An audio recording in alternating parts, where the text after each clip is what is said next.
আলাইকুম সবাইকে। আমি এখানে নিয়েছি 2 কাপ সাবুদানা, নিয়েছি 2 কাপ নারকেল কোড়া।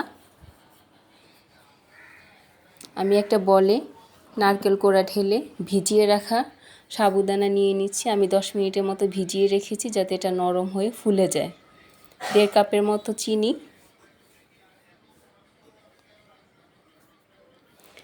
একটু এলাচ গুঁড়া,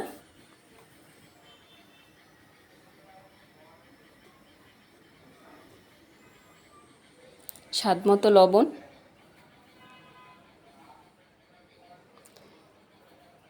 1.5 কাপের মতো চাউলের গুঁড়া, 1/2 কাপ কর্নফ্লাওয়ার। এখন আমি সবগুলোকে ভালো করে মিক্স করে নিব। নিয়ে আমি এখন আপনারা যেরকম শেপ দিতে চান, লম্বা, আমি এখানে একটু গোলাকারে শেপ দিয়ে নিচ্ছি। এখন আমি আগেই তেল গরম করে নিয়েছি, এখন আমি গোল গোল করে তেলে দিয়ে দিচ্ছি।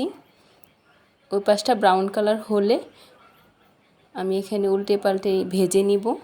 এটা মাঝারি আঁচে করবেন, বেশি লো হিটে রাখবেন না, বেশি হাই হিট দিবেন না, তাহলে পিঠা হবে না। এই পিঠাটা কিন্তু অনেক মজা, বাসায় ট্রাই করবেন। আমার পিঠাটা অনেক সুন্দর হয়েছে। ভালো লাগলে আমার চ্যানেলটি সাবস্ক্রাইব করবেন, লাইক কমেন্ট শেয়ার করবেন। আমার জন্য দোয়া